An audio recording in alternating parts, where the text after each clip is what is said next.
What is going on, everyone? Welcome back to another one of my videos. Today I'll be showing you how to have the best settings on OBS, okay? So first what you're going to want to do is come over here and hit settings right down here. Alright, it's going to bring up this. So what you're going to want to do is nothing on this first general screen, but you're going to want to go to video first, okay?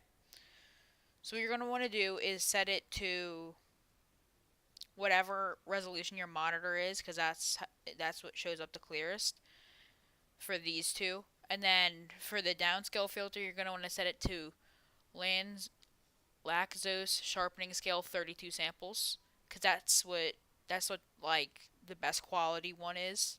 And then frames per second, you put it at 60 instead of 30. Okay. So then you could like pause the video right now and copy all these settings. So you hit apply. All right, and then you go to audio. And so for this one, to find how many hertz your mic quality is, you go down to this little like microphone thing right here, like headphones. You right click, you hit sounds. All right. Then you go to recording. You right click on your microphone. Go to properties. Go to advanced, and it should show you right here. So mine's 44.1 hertz. All right.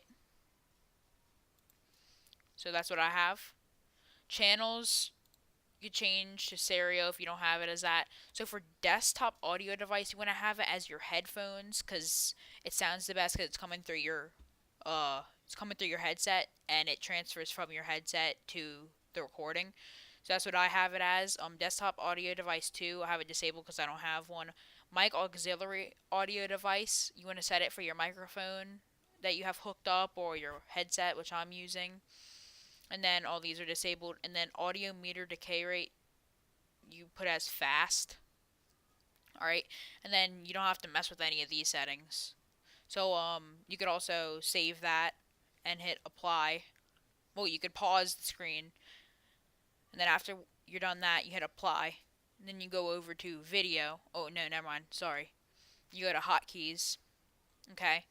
So you don't really need to mess with any of this unless like you're streaming or you want to do any of this. But what I just do is I set hotkeys for recording, starting recordings and stopping recordings. I have it as F7. That way I don't have to go into the app itself and hit start recording. For streaming, you could do the same thing. I'm not really going to go over any of the stream settings because I don't really stream through OBS. So this is the most important part when you go. So in the advanced like area, all right. So you go to advanced process priority. You're going to want to set it at above normal. It's probably on normal for you. Put it at above normal because that's what's gonna make your video better quality. Render, it should be Direct 3D11 unless you have like an AMD processor. It should be different, but other than that, you should just keep it at Direct 3D11. Color format, NV12, UV color space, 7.9, color range full. Alright. And then so for my audio monitoring device, I just have it as default because that's um like the best option for me. But you could change it if you want to.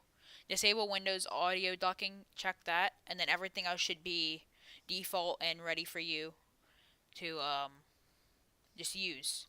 So then you hit apply, and that should be it.